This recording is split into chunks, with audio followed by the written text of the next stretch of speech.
एक आई आपल्या लेकराला रुग्णालयातून सोडवण्यासाठी आक्रोश करत होती. हमारी मदद करो, ये लोग भी दया देखो, छोटे छोटे बच्चे धड़ा हॉस्पिटल में एडमिट था. आईच्या डोळ्यात अश्रू, हात जोडून डॉक्टरांच्या पाया पडली, तरीही धडा हॉस्पिटल पेशंटवर ठाम राहिले. मात्र आईच्या आक्रोशाला साथ देत अमर सावंत उभे राहिले आणि अखेर न्यायासाठी सिव्हिल सर्जन ऑफिस पालघरकडे तक्रार दाखल झाली. मायेच्या आक्रोश विरुद्ध पैशांची हुकुमशाही.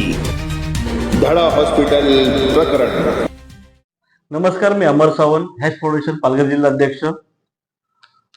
आपण धडा हॉस्पिटलच्या बद्दल मी पहिले पण व्हिडिओ टाकलेले होत्या आणि जोपर्यंत न्याय मिळत नाही सामान्य जनतेला तोपर्यंत आपण पाठपुरावा करणारच आहेत आणि करत राहू. आता विषय हा व्हिडिओ जरा मोठा होईल, पण पालघरच्या जनतेने हा व्हिडिओ आवर्जून पहा. काही महत्वाचे मुद्दे मी मांडत आहे. दिनांक 26 जानेवारीला जेव्हा आपण सर्व प्रजासत्ताक दिन मनवत होते, साजरा करत होते, त्यावेळेला एक गरीब कुटुंब, त्याची आई तळमळत होती की मुलाला बाहेर कसं काढून देऊ. कारण असा प्रसंग आलेला त्यांच्याकडे धडा हॉस्पिटलमध्ये. धडा डॉक्टरांनी त्या संजय वर्माच्या पेशंटला, संजय वर्मा नाव होतं, त्या पेशंटला 2 दिवसापासून पैसे नसल्यामुळे डांबून ठेवलं होतं. तर आपल्याला माहिती मिळाली, आपल्याकडे संपर्क केला त्यांनी आणि सांगितलं असं विषय झाला माझ्या मुलाबद्दल. तर आपण ताबडतोब गेलो तिकडे. आपण गेल्यानंतर स्थानिक पोलिसांनीही तेवढीच मदत केली. स्थानिक पोलीस, तसेच हॅश फाउंडेशनचा पालघर जिल्हाध्यक्ष, मुंबई अध्यक्ष आणि महाराष्ट्र अध्यक्ष, आमची पूर्ण टीम यासाठी सपोर्टसाठी होती माझ्या पाठीशी. 26 तारखेला त्याला आपण तिकडून काढलं, म्हणजे व्यवस्थित घरी पोहोचवलं, डिस्चार्ज दिला.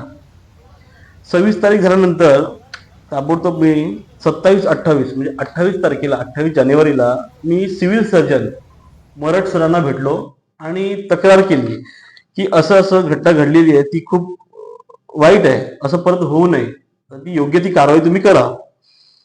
आपण 28 तारखेला दिल्यानंतर वाट बघितली, आपण फॉलोअप तर घेत होतो आपण नेहमी. चौकशी चालू आहे म्हणजे ठीक आहे, चालेल, काय हरकत नाही, आपण वाट करू.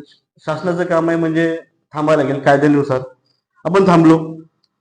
19/2/2026 रोजी मला कळलं की गणेश नाईक साहेबांचे, माननीय पालकमंत्री आपले पालघरचे गणेश नाईक साहेबांनी जनता दरबार ठेवलाय.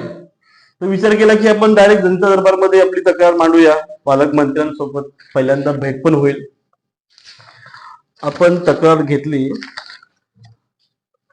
खाली रजिस्टर करायला लागते, ती केली आपण. त्यानंतर मला नंबर भेटला 34 नंबर टोकन. तो टोकन घेतला. हे सांगण्याचं कारण खूप वेगळं आहे, मी तुम्हाला कळेलच मी का बोलतोय, स्पष्टीकरण का देतोय एवढं. कारण जनता दरबारमध्ये लोकांना न्याय तर भेटतच, पण माझ्यासारख्या सामान्य मुलाला मोठा भाऊ म्हणून भेटलेला आहे. त्याकरिता मी तुम्हाला स्पष्टीकरण देतोय काय झालं तिकडे. टोकन नंबर घेऊन मी बसलो, तसंच 30 नंबर आला, 31 नंबर आला. तशी धडकी बसायला लागली की एवढ्या मोठ्या मंत्री बरोबर कसं बोलणार मी. तक्रार तर योग्य आहे माझी, पण हिंमत कशी करू. झालं, 34 नंबर पुकारला गेला. बसलो मी. पालकमंत्री समोर होते, बाजूला कलेक्टर मॅडम होत्या, तसेच खासदार साहेब पण होते. मी तक्रार घेऊन बोलणार की साहेब, तितक्यात खडसावून आवाज आला, साहेब नाही बोलायचं, मी पालकमंत्री म्हणजे मंत्री नाहीये, मी साहेब नाहीये, तर मी तुमचा मोठा भाऊ आहे आणि मोठा भाऊच्या समोर बसलाय, तू बिंदास बोल, काय आहे, काय तक्रार आहे, घाबरायचं नाही. म्हणजे माझ्या मनामध्ये जी खंत होती काय बोलू काय, ती सर्व बाजूला हटली आणि मी बिंदास बेधडक बोललो त्यांना की दादा, धडा हॉस्पिटलमध्ये असा प्रकार घडलेला आहे. संजय वर्मा पेशंट आहे, त्याकडे पैसे कमी होते, त्यांनी रिक्वेस्ट केली, त्याची आई वृद्ध आहे, त्यांनी पाया पडले, हात जोडले डॉक्टरांसोबत, तरी डॉक्टरांना थोडंही असं वाटलं नाही की सोडूया म्हणून. तसंच माझं ऐकलं आणि ताबडतोब, म्हणजे अर्धाच विषय ऐकला आणि ताबडतोब सिव्हिल सर्जनांना बोलवून घेतलं. त्या डिपार्टमेंटमध्ये ही केस जाणार आहे, त्यांना बोलवून घेतलं आणि सांगितलं योग्य ती कारवाई झाली पाहिजे आणि परत जनता दरबारमध्ये अशी तक्रार कुठल्याही प्रायव्हेट हॉस्पिटलची येता कामा नये. हा आदेश दिला. बरोबर आहे. त्यानंतर चौकशी लागली. चौकशीला मला बोलवण्यात आलं, माझी स्टेटमेंट सुद्धा घेतली. परत पेशंटची संजय वर्माची पण चौकशी केली, त्याची स्टेटमेंट आली. दादानी तर आदेश दिला करा, पण आदेशचं योग्य पालन झालं नाही. म्हणजे दादाची पाठ फिरली तसे हे शासकीय अधिकारी जसे मरट साहेब आहेत आणि वाघमारे साहेब आहेत, मला असं वाटतं कुठेतरी स्थानिक लोकनेते, जे लोकनेते बोलता येणार नाही ते मुखवटा घालतात लोकनेते बनायचा. लोकनेता कसा हवा? आपण सामान्य माणूस मत देतो का की कोणीतरी चांगला व्यक्ती बने, तो आमदार बनू, खासदार बनू, नगरसेवक बनू, तो नेहमी गरजू लोकांच्या पाठीशी उभा राहायला पाहिजे. आता मी नाव घेणार नाहीये, पुढचा व्हिडिओ मी बनवणार आहे त्याच्यामध्ये मी स्पष्टीकरण देणार आहे तुम्हाला. पण पालघरच्या जनतेला आव्हान करतो, अशा कुठेही त्रास झाला आणि तक्रार असेल तर आपले मोठे भाऊ म्हणून माननीय श्री गणेश नाईकजी, मोठे भाऊ म्हणून तुम्ही त्यांच्याकडे जा आणि मी 100% खात्रीने सांगतो नक्की न्याय भेटेल. आणि आपल्या पालघर जिल्ह्याला असे पालकमंत्री कमी आणि मोठे भाऊ जास्त म्हणून लाभलेत, हे एक सर्वात म्हणजे आनंदाची बातमी आहे. तसेच हॅश फाउंडेशन पालघर जिल्हा अध्यक्ष म्हणून मी संजय वर्मा, तसेच बरेच आहेत संजय वर्मा सारखी, ही केस आपल्या समोर आली म्हणून आपण ह्याचा पाठपुरावा करतोय आणि करणार. अद्याप पण मी काल परवा दिवशी फोन केला, विचारलं काय चाललंय. मरद सरांचं बोलणं असं आहे की चौकशी चालू आहे.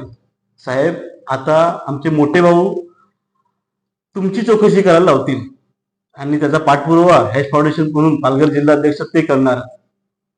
1 महिना झाला चौकशीच होते. मला असं वाटतं नाही, 100% सांगतो मी तुम्हाला, कुठेतरी दबाव म्हणजे कुठल्या तरी सत्ताधारी पक्षाच्या नेत्यांचा दबाव आहे, त्यामुळे शासकीय यंत्रणा हलत नाहीयेत का?